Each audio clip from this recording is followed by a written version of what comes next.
భద్రాద్రి కొత్తగూడెం జిల్లా కొత్తగూడెం రైల్వే స్టేషన్లో బాంబుల కలకలం.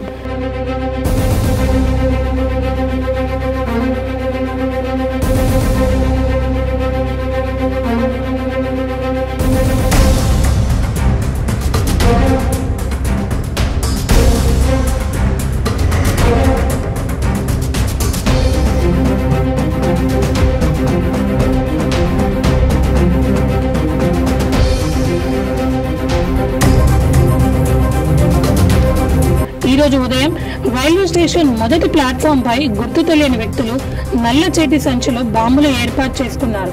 రైల్వే ట్రాక్ పై ఉల్లిగడ్డ ఆకారంలో ఉన్న బాంబుని కొరికిన కుక్క అక్కడికక్కడే మృతి చెందింది. భారీ పేలుడు శబ్దం రావడంతో రైల్వే స్టేషన్ లో ఉన్న ప్రయాణికులు పరుగులు తీశారు.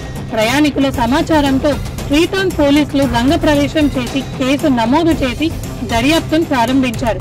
ఈ దర్యాప్తులో మొత్తం 6 నాటు బాంబులు ఉన్నాయని, నాటు బాంబులున్న సంచిని కుక్క రైల్వే స్టేషన్ లోకి తీసుకొచ్చి అందులో ఒకటి కొరకడంతో కుక్క అక్కడికక్కడే మృతి చెందింది. మరో 5 బాంబులు పేలకుండా మిగిలాయి. వాటిని జీఆర్పీ పోలీసులు స్వాధీనం చేసుకున్నారు. స్టేషన్ 3 టౌన్ ఇన్స్పెక్టర్ శివప్రసాద్ ఘటనా స్థలాన్ని సందర్శించారు. అడవి పందుల కోసం పంట చేలల్లో పెట్టే నాటు బాంబులుగా భావిస్తున్నారు. జీఆర్పీ ఎస్ఐ సాయి దర్యాప్తు చేస్తున్నారు.